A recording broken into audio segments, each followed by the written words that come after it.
framework created for the regulation of human reproduction using a legally constituted authority, the Human Fertilisation and Embryology Authority,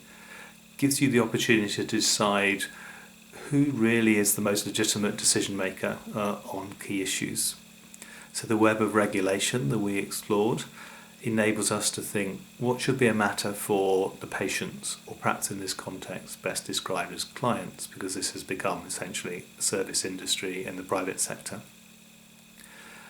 Once you've decided what's best to be decided by patients, you also might think that there are certain issues that are a matter for clinicians to determine,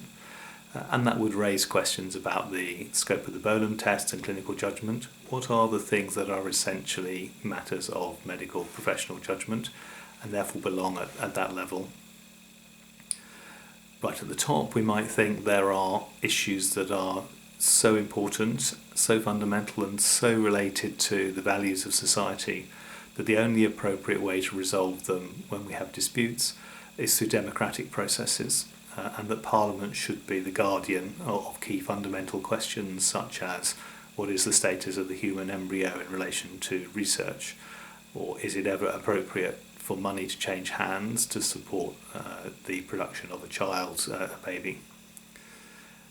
But what the parliamentary decision showed us in 1990, and indeed again when the Act was reformed in 2008, is that parliamentarians saw scope of delegating some of those sorts of decisions, not the ones I've mentioned, but more detailed ones in terms of the best way to assess the welfare of the child, down to a group of experts. And of course you can have different views on what expertise is in this context, but that enables the principles to develop without having to be referred back to Parliament, so it gives you greater flexibility. On the other hand, it reduces the legal legitimacy because it introduces a form of soft law that's much more difficult to track and which is not subject to the usual principles of lawmaking with all the tests of debate and refinement and amendment that you see in the parliamentary processes. So fundamentally, the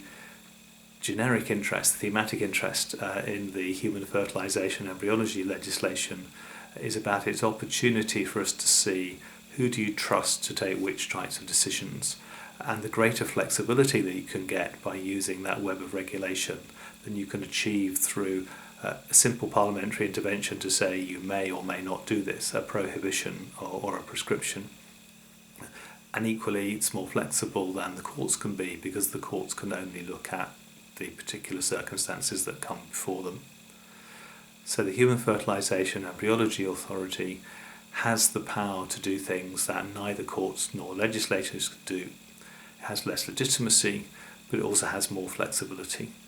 And that gives you a chance to think exactly what type of norm-making structures, what type of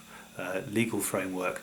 do you think is most suited to deal with these very personal, very sensitive human circumstances that we see in relation to people who are infertile and trying to find ways to get around that health problem.